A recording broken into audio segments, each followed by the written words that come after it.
Illinois Farmer, the story of Buddy Ryan. Raymond Joseph Ryan, otherwise known as Buddy, was born on October 31st, 1939. He was the youngest of James and Helen Ryan's 4 boys and was incredibly close to his mother. He was born in Hayworth and raised in Wapella, 2 small farming towns in central Illinois. He and his older brothers, Tom, Jerry, and Leo, helped their father on the family farm, which went back 3 generations. From the get-go, Buddy knew his future was in farming. He wanted to continue the Ryan family farm, just as his father, grandfather, and great-grandfather had.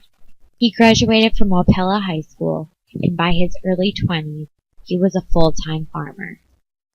He mainly grew corn, soybeans, and wheat, but loved raising cattle the most.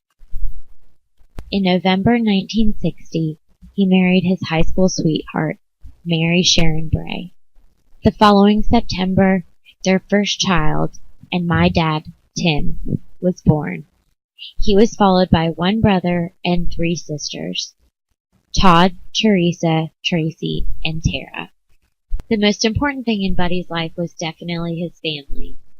Even though he didn't consider himself educated, he was incredibly smart and encouraged his children to pursue a college education. He was present at every event for his children, and through his position on the Wapella School Board, he was able to hand 4 of his 5 children their high school diplomas at their graduation.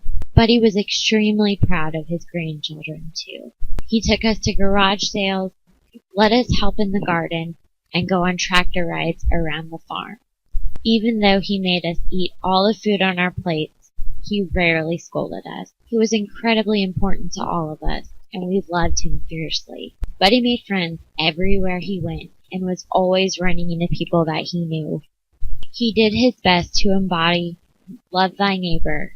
He never judged people and gave everybody a second chance. While he was incredibly frugal when it came to himself, he was extremely generous with everyone around him.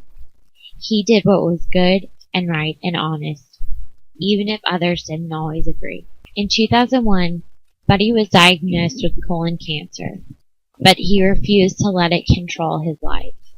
His day-to-day life remained the same, with the addition of chemo and radiation over a 3-year period. He continued to volunteer with the Knights of Columbus and the hospital where he received treatment. He also made sure to stay active in his family's life, and he never lost his hair.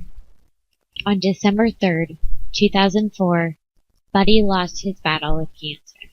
We all knew that Buddy was well loved and had tons of friends, but we were all surprised at the turnout for his wake. Despite the cold and rainy December day, and in a town of 300 people, over 1,200 came out to say goodbye to Buddy. His funeral was held in the church he had grown up in, married my grandmother, and raised his children in. It was also the place where my parents had gotten married and where I was baptized. St. Patrick's was a small Catholic church, yet that day the church was packed full of people, all wanting to show their support for our family. After the funeral, everyone, except for the underage children, went to Buddy's favorite bar in town, the Irish Circle, where he had paid for a round before he died. Part of Buddy's legacy was the farm. He was so proud to continue the work that had been passed down to him. In 2003, the Illinois Department of Agriculture made it a centennial farm. It was one of Buddy's proudest days. When he was sick, Buddy set up the Ryan Family Farm Partnership so that somebody would always be around to run the farm. Today, his children and my grandmother continue to make him proud. There will never be another Buddy Ryan, but I hope that one day I can be a fraction of the person that he was. If nothing else, I hope to continue to make Buddy proud of me. I chose the title of this from Carl Sandburg's poem, Illinois Farmer. Bury this old Illinois farmer with respect. He slept the Illinois nights of his life after days of work in Illinois cornfields. Now he goes on a long sleep. The wind he listened to in the corn silk and the tassels, the wind that combed his red beard 0 mornings, when the snow lay white on the yellow ears, in the bushel basket at the corn crib. The same wind will now blow over the place where his hands must dream of Illinois corn.